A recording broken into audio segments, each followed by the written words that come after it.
Ladies and gentlemen, welcome to Nights with Ping, my new YouTube channel. How are you all? Good to see you. Hopefully I can speak words. Oh, Dr. Ed's in chat. Hey, Dr. Ed and Julie, good to see you.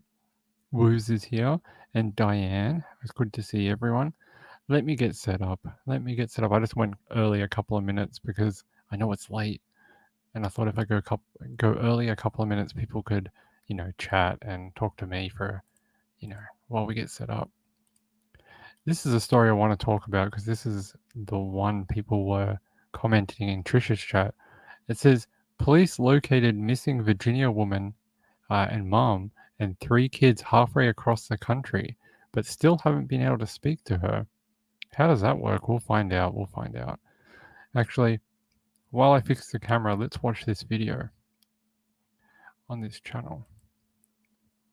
Let me get it connected. Hey, Laura G and Kathy Lynch. Happy to see you both here. Let's watch this video. And then I'll connect the camera.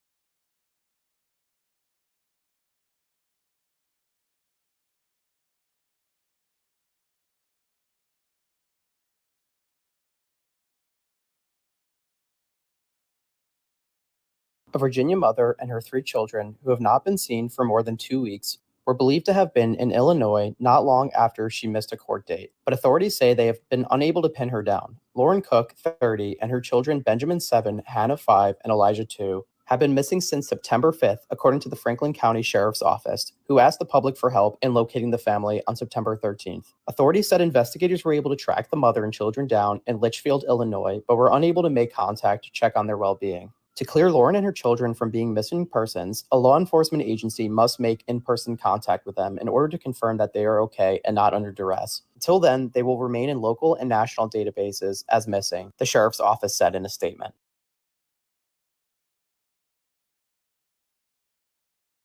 All right, that's it. During Danny Oops. Masterson's Let's stop that. I don't know what's going on with this page. Let me reboot it. There we go. It was like frozen. I couldn't do anything. So they're saying that they have located them halfway across the country, but haven't been able to speak to them. It makes sense that they would continue to be missing people then, because who knows what they're actually doing. Are they alive? Is someone impersonating them? Who knows? But they're saying they are in Litchfield, Illinois. That's a long way away from home.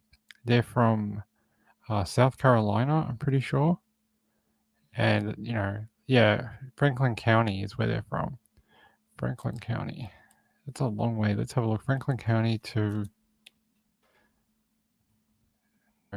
my YouTube. That's not where we want to go. Litchfield, Illinois. What's the distance? It's a 13-hour drive. It's 865 miles away from where they were originally located. It's a long way away. A very long way away. Wu says, I think she left her husband. It definitely seems that way, that there's some sort of marital issues going on. Kathy Lynch, good to see you. Glad you're here. Danny Mitchell. Hey, Danny Mitchell. And Sienna's here. Hey, Sienna. Glad to have you. Someone else said that there was more information than this, but I haven't been able to locate it other than they have located her. They just haven't made in-person contact. At least they're alive. Hopefully the children are okay. I mean, that's the big worry, isn't it? I don't know, maybe he's not a great husband or something and she has run away like they said. So it says here, Sergeant Megan Houston of the Sheriff's Office told the messenger that although the family was believed to be in Illinois around September 14, the department is not sure if they are still there or not. The office is making every effort to contact and locate her and the kids to clear them from the missing persons. Jordan Cook, Laura's husband and father to the 3 children, has disputed their disappearance. Contrary to what has been reported, my wife and children are not missing. I have no reason to be concerned about their safety or well-being.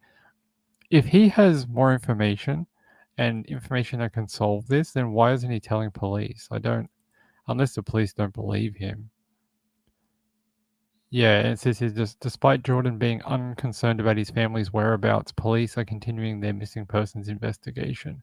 A cell phone belonging to Cook last registered activity on September 7th in Lexington, almost 90 miles north of their home in Ferrum, and it has since gone silent. Well, she may have turned that off to stop him tracking her.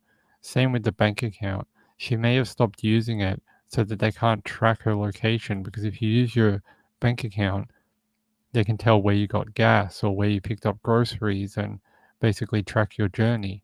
So, people in the chat are saying maybe domestic violence related. Yeah, that's what I was thinking. Maybe she's run away with the kids for some reason. It definitely seems plausible. Hey, Nanalana, good to see you. Yeah, I think we're going to hear more about this in the coming days, for sure. I don't think, a mom and 3 kids just get to go missing for no reason. And there's a photo of the mom and her 3 little kids. Pretty little kids. Look, very nice little family. I hope they're okay wherever they are. How's everyone going in chat? Did you have an interesting night with Trish? Or you guys are going to have a more of an interesting week? She's heading off to CrimeCon tomorrow. She flies in tomorrow night or tomorrow afternoon or something. And then she'll be live at CrimeCon for the weekend. She's going to see her friends, probably Joseph Scott Morgan, other people we know, probably from Crime Online if they're there. A whole bunch of people that we know within the industry. It'll be a lot of fun. I'll be running the live show on Web Sleuths tomorrow night and possibly some other nights because we're not sure what's going on yet. It depends whether the reception is okay or the net is okay in the hotel, that type of thing. But yeah, I'll keep an eye on this missing person case. And I have another case that we were talking about yesterday that we're going to have a look at. If I can grab the link for you guys. Where is it? Here we go.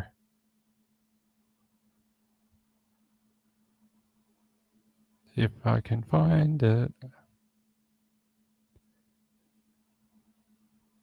Aha. This is what I wanted to show you. Now, we spoke about the Geelong man who was killed the other week. An 18-year-old has been charged with his murder of Paul Grapsas. I think that's how you pronounce his last name, Grapsas. He was killed while walking his dog. If you remember, we spoke about it. He went out like late at night, about 10 p.m., and never came home after walking the dog. And somehow the dog made it home. The wife woke up at 4 a.m. in the morning, realized he was missing, went looking for him, and found him dead next to his car on the street. Well, now they're saying an 18-year-old man has been charged with murder over the death of a Geelong man whose body was found by his wife in the street when he failed to return home from walking the dog. Paul Grapsas, 40, left his home on West Beach Road about 10 p.m. last Thursday, which police said was his normal daily routine with the dog. His wife woke about 4 a.m. to find the dog had returned home, but he had not, and she went to look for him. She found him lying dead next to his car on Malone Street, suffering significant head injuries. On Tuesday, police arrested an 18-year-old man in Ocean Grove, and he was interviewed by police Wednesday morning. He was charged with murder and faced Geelong Magistrates Court on Wednesday afternoon. He did not apply for bail and was remanded in custody. His case was adjourned until January 30th, 2024 for a committal mention. And that was Paul there, the guy who was unfortunately murdered.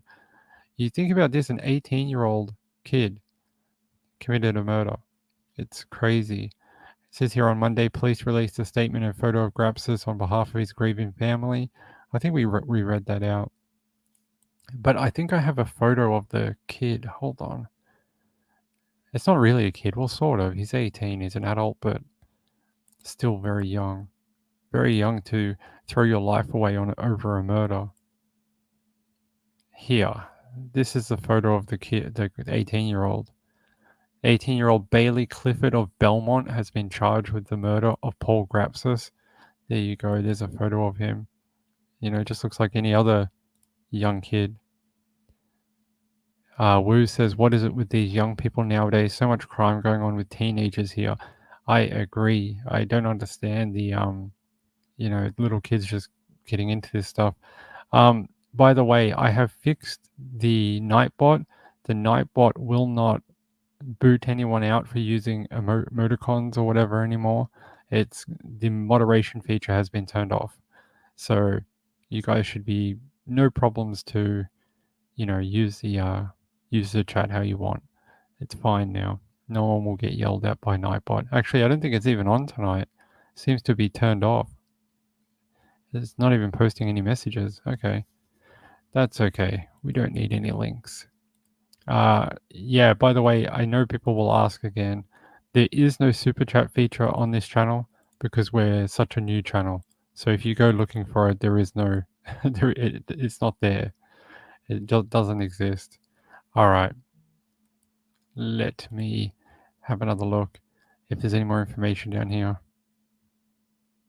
Yeah, so if you don't remember us talking about this story, the wife who woke up at 4 a.m. and went and found him next to his car, she's actually pregnant right now and is due to have her baby not too far away. And that's extremely sad and hard to deal with. They're supposed to be, I think they have 2 little girls already, and they were due to have a third baby, and now she's going to have to bury her husband, and have a baby without him. I hope her family is surrounding her with a lot of love and care. She's definitely going to need it. And they're saying here the court heard between 20 and 50 exhibits needed to be analyzed by forensic experts, with Mr. Graps's cause of death to be determined by those experts.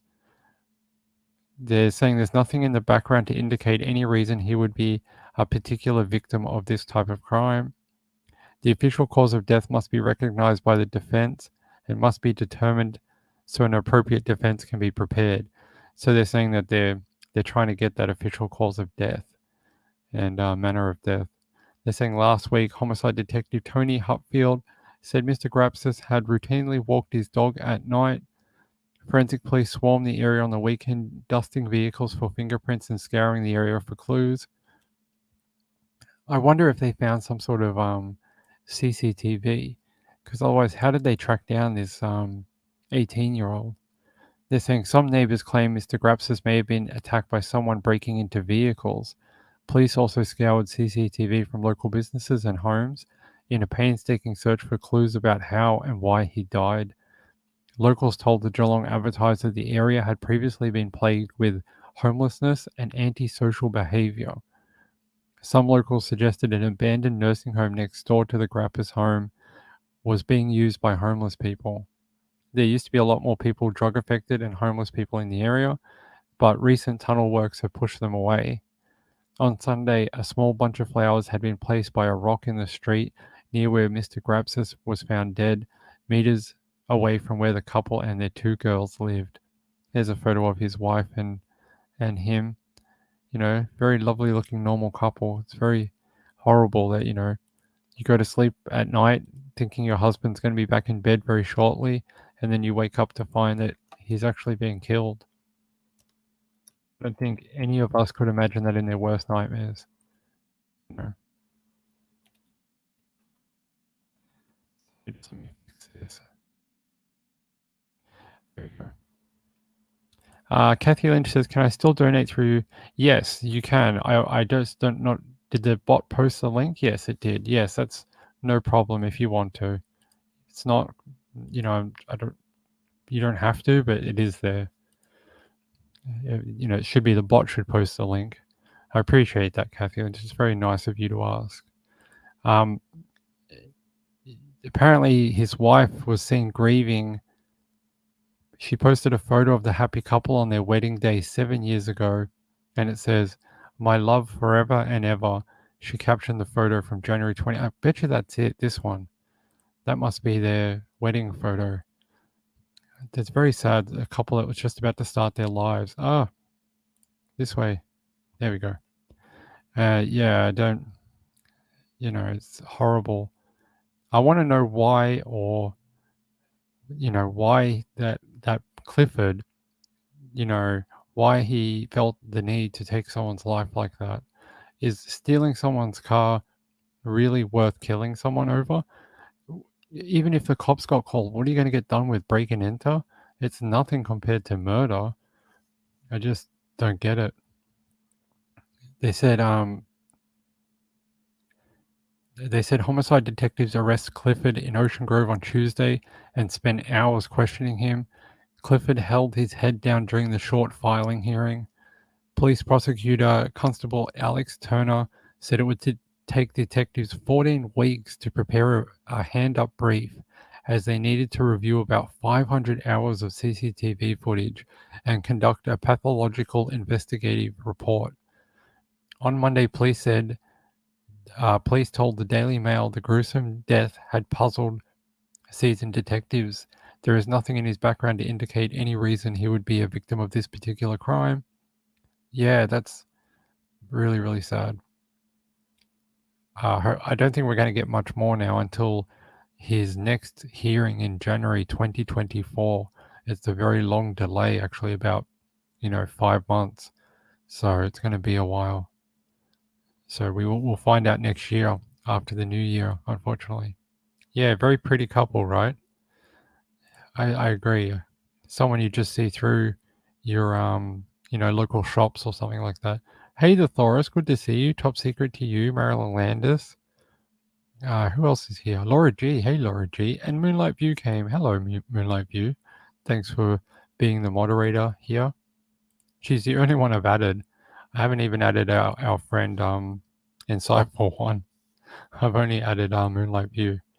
Yeah, so not a very nice story. I don't like having to report things like this, but it's what we do, unfortunately. And people wanted to know an update about this murder. So yeah, all right. Let me go to the next one. I've got a couple more for you actually.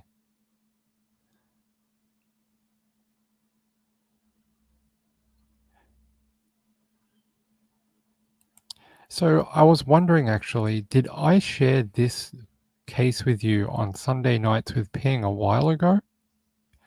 This young girl, 14-year-old girl called Summer, has been last seen on Chapel Street in Prahran, Melbourne, Australia during the afternoon of July 16th. Now, something tells me I told you about her. I don't know why, but her name is triggering my memory. They're still saying that she has not returned home in over 2 months and they don't know where she is. This is a young girl, Summer, 14 years old. Gee, she looks older than 14, doesn't she? I mean, she looks 16, 17. These young girls look a little older than they are.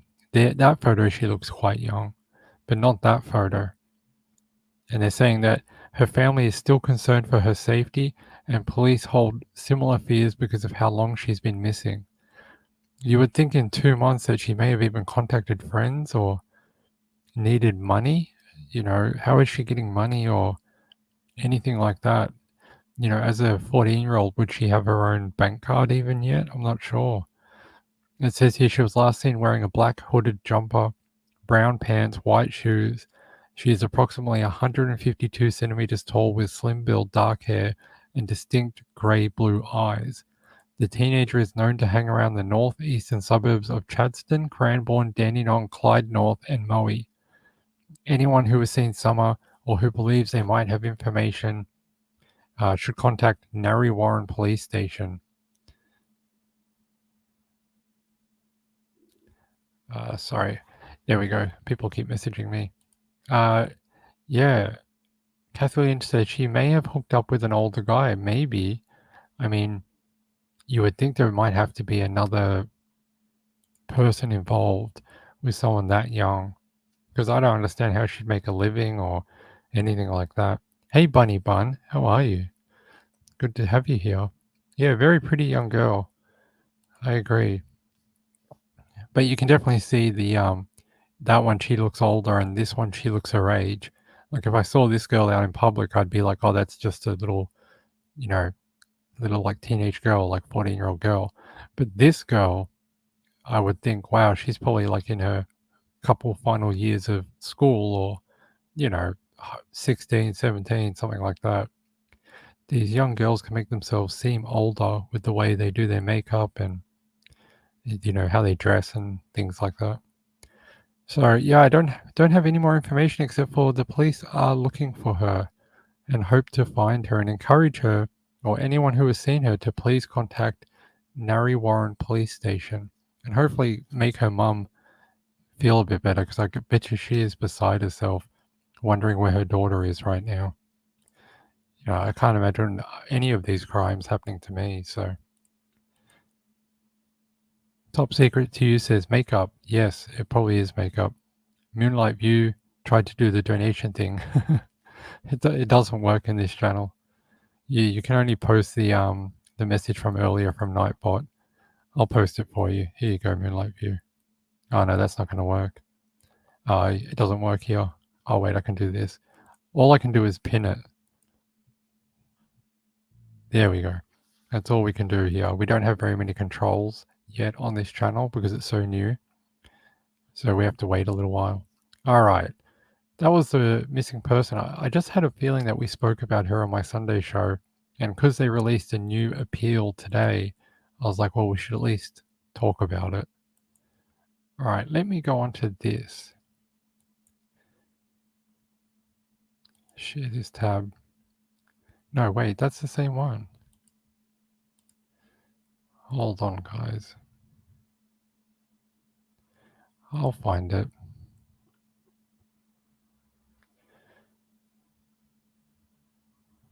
Aha, this one. It says here, about 70 medical professionals fell ill 2 days before wedding gastro outbreak at the park. That's a lot of medical professionals. It says here dozens of people who attended a medical conference at the venue 2 days before an ill-fated wedding have reported falling ill. An investigation is now underway after a second group who attended a Melbourne venue fell ill 2 days before a wedding was struck down by a gastro outbreak. About 30 wedding guests experienced fever, nausea, diarrhea, and vomiting after attending the reception at the park in Albert Park on Saturday night. It has now emerged about 70 medical professionals who attended a conference at the venue 2 days before the wedding fell ill with similar symptoms after eating at the venue. The Victorian Department of Health has opened an investigation into the two incidents, the Age reports. In a statement sent out following the wedding outbreak, the health department said they were investigating the source of the outbreak. The department is aware of a gastroenteritis outbreak involving guests who attended an Albert Park reception on Saturday. We're working with Port Phillip Council to investigate the source of the outbreak and to ensure all proper infection prevention and control measures are in place. The venue is working with authorities to determine what caused the outbreak. How horrible to have like a wedding reception and then have all your guests fall ill, or go to a conference with work friends and then you all end up with like gastro. That's horrible. Especially horrible for the poor bride and groom. I mean, that's not what you want people to remember your wedding for gastro. They're saying we're working closely with the event guests and the council to determine the cause of the outbreak. It is not believed the illness experienced by wedding guests is linked to the current outbreak of listeria in New South Wales, Victoria, and Queensland. Yeah, there's a huge listeria outbreak in like 3 different states of Australia right now. They're saying, what is gastroenteritis? I think we all know what gastro is. It makes you, makes your digestive system go mental. Makes you feel very sick. I've had it a couple of times. No one wants that. PB&J says, it was a shitty celebration. Indeed it was. Apparently we are now a pun show. We just do a show with puns. Bunny Bun says mushrooms. It could have been. Maybe Aaron Patterson was the cook for the reception. The Thoris was said, I was not allowed to wear makeup until I was 17, and that was not a lot that I wore. No dating until 17 either. Oh, it's very interesting. Yeah, I'm glad you guys like that joke. Laura G says, I hope Summer wasn't trafficked. Yeah, we don't have a lot of trafficking issues in Australia. It's not as big of a concern as it is in the USA. It does happen, but it's more Asian women being trafficked into Australia to work as sex workers, like in brothels or massage parlors, stuff like that. It doesn't really happen where local Australian girls are forced into sex work. It's not as common. I mean, I'm not saying it doesn't happen. It's just not as a big threat as it is in the USA, where the pimp culture and stuff like that is much bigger. The Thesaurus says, "I hope and pray that she's found safe real soon. If I get an update on Summer, I will definitely bring it to you, or at least post it on my Twitter, so that people can know that she's okay." Actually, there was another girl that I posted about a while ago from WA that went missing, but she was found. They found her a few days later. Yeah, so I don't know if I'll keep you updated about this one. I just thought it was interesting that it was 70 medical professionals. Well, at least they were in the best care. They could, all diagnose each other and give each other scripts for Imodium. They're in the best of hands. All their work friends. All right, let's get you another one. Let's get you another one before people start making more puns. All right, hold on. That's her. We did that. That's Jim Rathman. Oh yeah, this one. I don't know if Trish did this one with you, but I found this the other day. Child molester eats poison-laced Snickers bar in court after he was found guilty of sex attacks to try and escape justice. It says here that a child molester sneaked a bite of a poisoned chocolate bar he smuggled into court in a desperate bid to escape justice as he was found guilty of sex attacks. The 76-year-old had injected the Snickers bar with lethal poison before the verdict was delivered at the County Court of Victoria. As the verdict on his evil was being handed down, he pulled the spiked snack from his pocket and managed to eat a mouthful of it at the hearing in June. But the apparent suicide attempt failed, and instead the poison damaged his kidneys, and he injured his shoulder and dislocated his finger as he fell to the ground in agony. He had been found guilty of 2 historical counts of sexual penetration of a child under 16 and 2 counts of committing indecent acts with a child under 16. The moment the first guilty charge was read out, that's when he consumed the Snickers bar, his defense lawyer Fraser Cameron said. How he handled the verdict, he was fearful, he said. The sex offender, who can't be named for legal reasons, was later released from hospital and has been held in prison awaiting sentencing in the 3 months since. The treatment for his injuries after the verdict had been successful. He is stabilized in custody. The man faced court on Monday from prison to hear a victim impact statement from the young girl he targeted after the death of her father more than 30 years ago. So, a young girl's father died, and then he immediately preyed on her during her most vulnerable time and sexually molested her. What a great guy. The court was told he abused her from the age of just 4 for a decade at a home in regional Victoria and threatened to kill the rest of her family if she ever spoke out.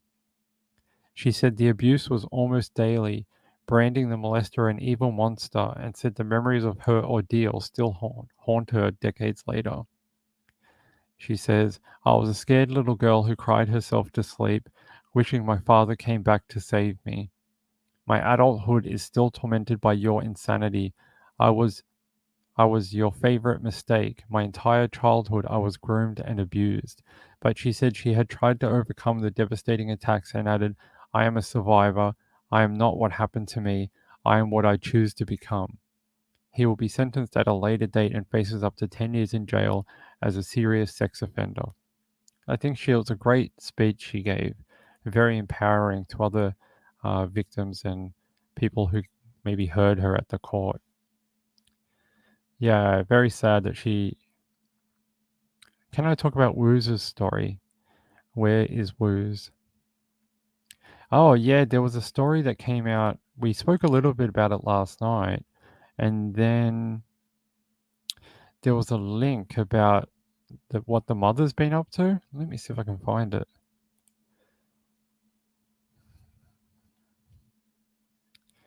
Let me see if I can find that link. There was something about the mother had yesterday we said the mother said something like, "You can ring your mom, I won't go to jail." Apparently she has a bunch of DV and restraining orders out against her from different family members. I'm just trying to find that link.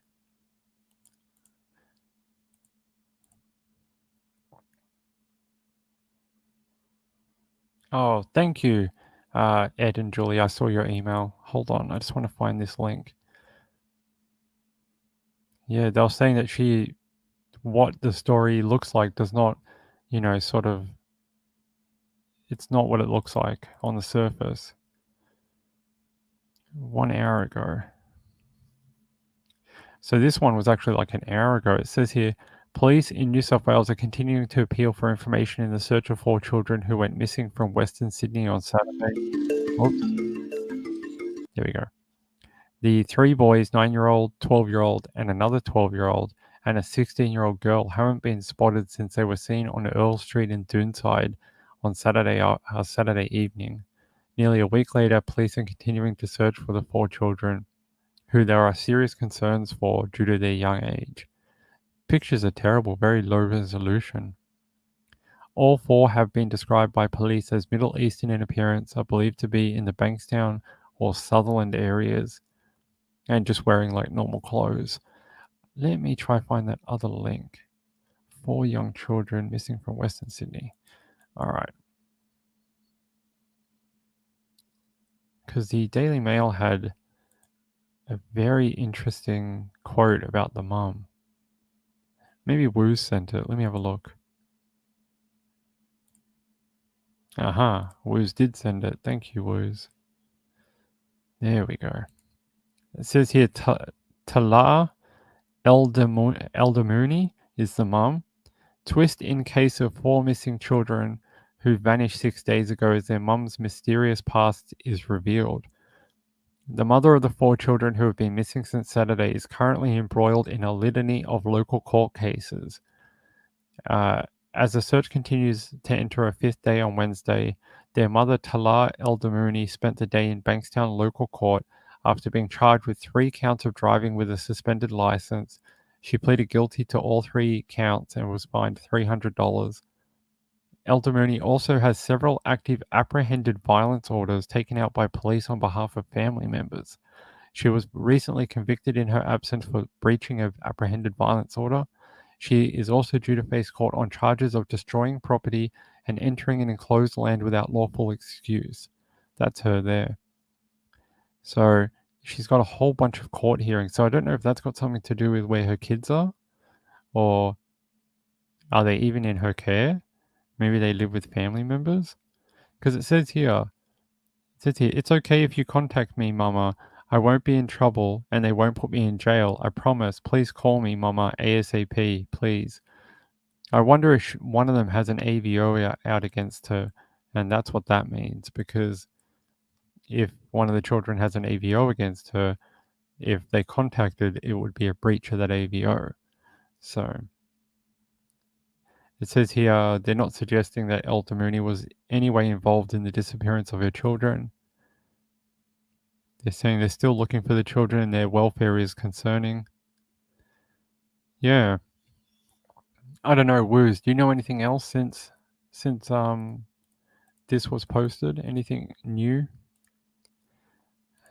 I'll check the chat, hold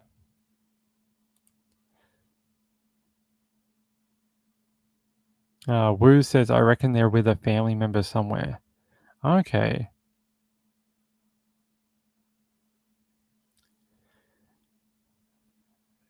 Moonlight View says, my email will have Simon on the address. Hold on.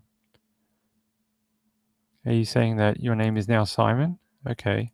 I will call you Simon from now on, if that's what you want. Dr. Ed sent me a link. Let me have a look. Yeah, Dr. Ed, that's what we're talking about before, that the husband basically said he wasn't concerned about his wife being missing, and we all thought it was suspicious yesterday when we spoke about it. We thought it was a bit weird that he's seems to know more than the police do. About these 4 missing children, though, they're saying information has been received since a public appeal, and police are following up a number of lines of inquiries. Inquiries are ongoing at this stage, so maybe they've got some good information they can track down over the next couple of days and find these kids and make sure they're okay. Maybe they are with a family member.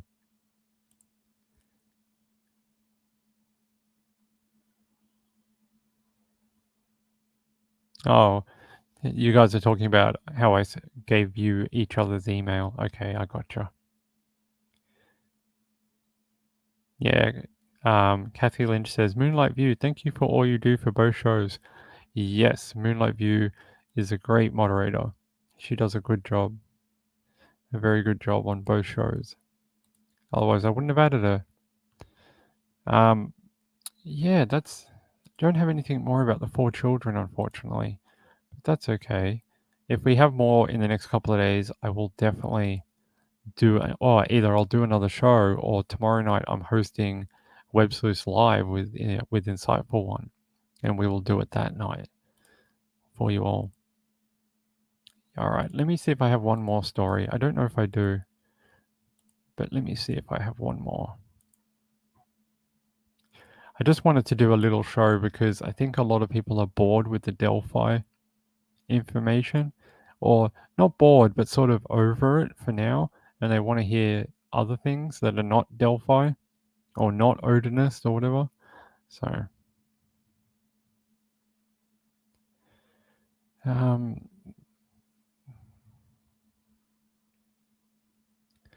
thought I had one more, but maybe I don't. My links are all over the place. I did find a better system for doing the links, but let me see.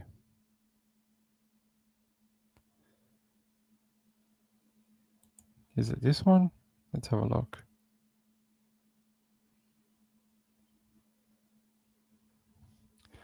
Oh yeah, I don't know if we ever spoke about this, but this is on my list. It says South Dakota woman 30 admits to inventing her own rape report after cops caught her buying rope from Walmart that she claimed she was tied up with because she wanted a free STD test after cheating on her husband.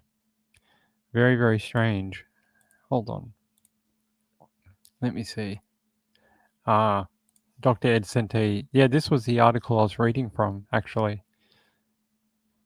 It says I got to update my payment details. Okay. I will do so. Probably forgot to pay my monthly fee to this one. We have like 50 newspapers we subscribe to. So, any new information on the gastro in here? They're still saying that the source of the issue was unknown. That their understanding is the Department of Health is working with a number of venues to identify what it could be. They're saying they follow industry standards to ensure all appropriate measures are in place. They're saying Baha Harb, venue manager for the Park Melbourne River's Edge, confirmed the venue is investigating both outbreaks. Could have been anything. It could have been salad they used with dirty water. It could have been a batch of, tomatoes or something. But if that's true, then you would think they would be able to trace that back to the supplier and then be able to put out a recall for all types of whatever that food is. They're saying here a source told the Herald Sun conference guests were served gnocchi, lamb shoulder for entree, chicken or salmon for main course, and a chocolate tart or rice pudding for dessert. Now, I know that you can get it from rice pudding. Rice is quite common. I mean, chicken or salmon can be quite easy to get gastro from. I mean, you can get it from anything. It could have even been that someone preparing the meal hadn't washed their own hands properly and then prepared food for these guests, and that's how they spread it. So it didn't even come from the food as such. It came from a worker who their hygiene was a bit crap. No pun intended. They're just a bit crap. So it could have been from a couple of different, because nothing really sticks out in that report that would I be like, oh, that's, that would definitely give someone gastro. I mean, chicken and salmon's always iffy, but that's more salmonella. That's salmonella poisoning, not gastroenteritis, unless it was gastroenteritis caused by salmonella. But you would think they would know that by now. I'm not sure. Let me see. The Thoris says, if you ever need babysitting stories, I have some. Oh, you mean when I'm on tomorrow night? I think we have a whole bunch. I think we have quite a few. Marilyn Landis says chicken. Yeah, the chicken was the first thing that I thought as well. It could have been bad salmon too, old salmon or salmon that wasn't stored properly. But it doesn't say here anything like that I would consider, a red alert. But the fact that 2 lots of guests got sick across 2 days or 2 events would lead you to believe it maybe was something in their like supply chain of food, not a single person single person touching the food or something like that. I don't unless they stored food, made food, and then stored it and used it across 2 events. Maybe something like that. I'm not sure. So yeah, I have no idea. But if I do get any information about where it came from or how it happened, I will let you know for sure. Hold on, what time is it? 3:30. All right, I think we're going to wrap up. I'm going to read a couple of comments and then. Laura G says, did they say if it was E. coli? They just said gastroenteritis, so that can be caused from a bunch of different things, including E. coli or salmonella. A whole bunch of different things can cause it. LA says, I'm late. Am I the only one who doesn't sleep? No, I think you got some friends in the chat that don't sleep. Just let me check one thing. I heard a beep go off in my headphones. Oh, I did hear something. Hold on. Oh, it was Kathy Lynch. Kathy Lynch sent in a donation. Kathy, that's so kind of you. You don't need to do that, but I very much appreciate it. It's very, very kind. Trying to do 2 shows in one night, it's tiring. And then I'm going to be back on tomorrow night. But I very much appreciate it. It's very kind of you, and the support on this channel has been overwhelming. We're almost at 300 people. I think we're at 293. So almost at that 300, which is really cool. Gambler says, I'm here. Damn, I should have paid attention what time you were coming on. Oh, check the Twitter. Check the Twitter next time. The Thora says, thank you for the show. Hugs to Mrs. Ping. I will. It was her birthday yesterday, actually. It was she had a good day and had a fancy, her favorite meal, and she got some clothes that she liked and stuff like that. So she had a good day, and she just says she always feels old, and I'm like, you don't look old, you look young.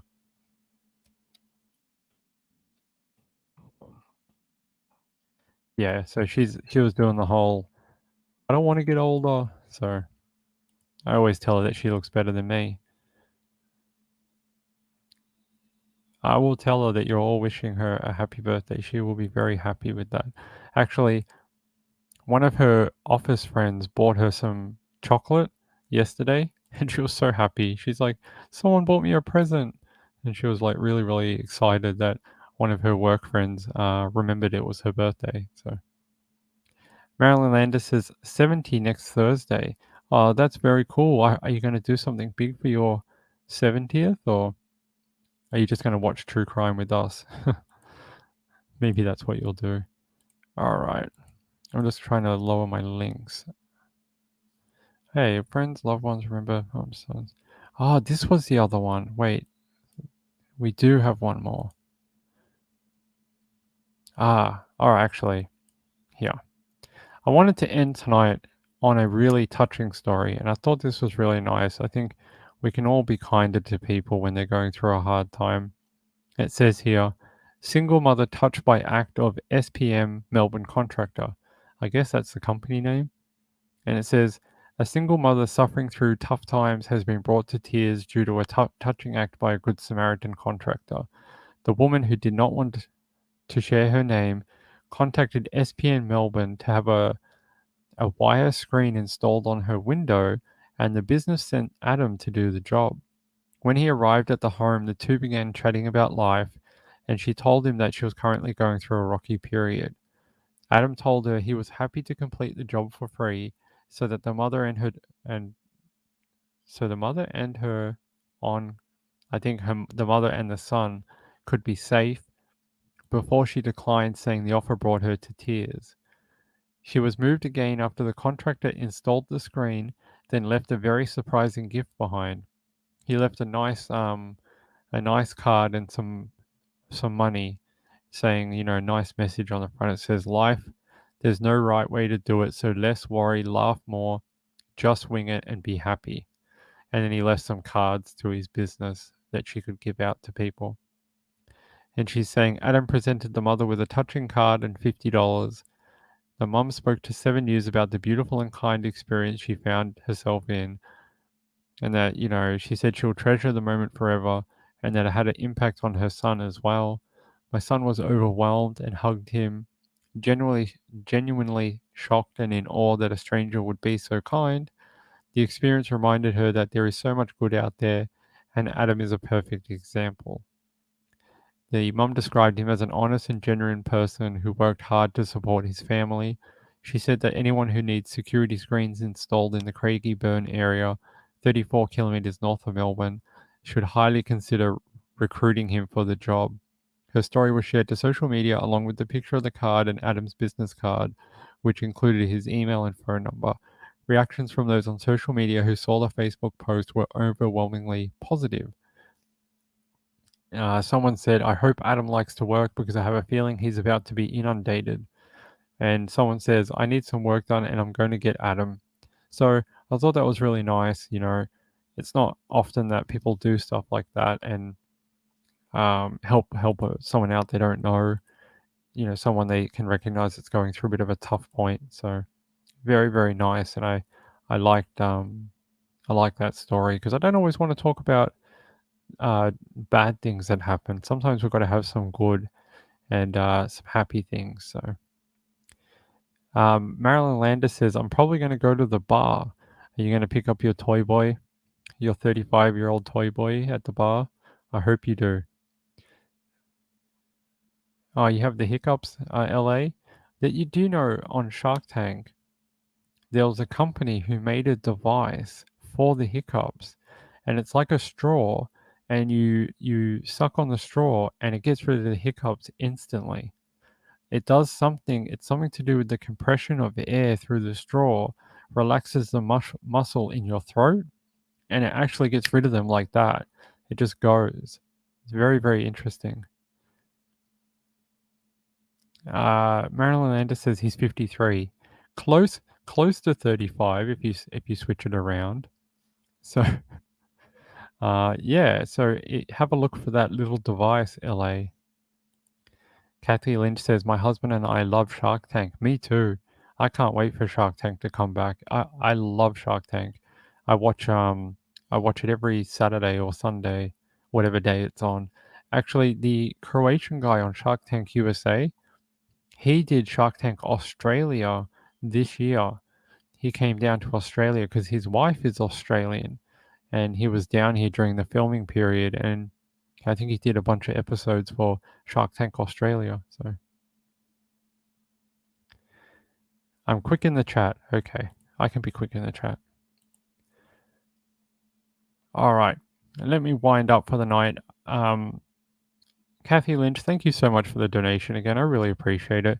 I come on here and I don't expect anything, so we're just trying to build the channel. But I will be back tomorrow night, and I hope actually we'll have some news from Erin Patterson soon, the mushroom lady. There's got to be something happening soon with that because it's been like a month and no more information. It's like all the taps turned off on that one. There's not been a single article in like 3 weeks. So, but thank you for staying up and hanging out for a little bit longer and coming to a second show. I hope it was interesting. I always try to bring different stories you may not have heard of and something different than the mainstream, stuff that every channel's talking about tonight. I find that me personally, I like that stuff for a little bit and then I want to find something else. So I'm hoping that that will resonate with some other people. Oh, the camera didn't work all night.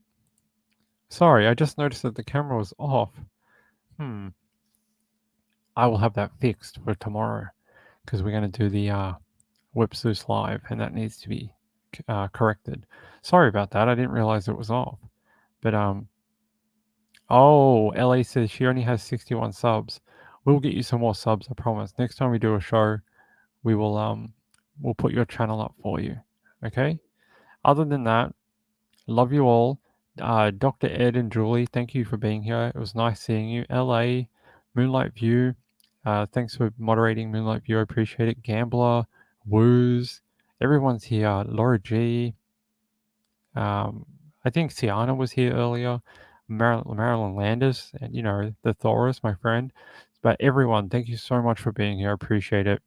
And I'll be back tomorrow night. See you then.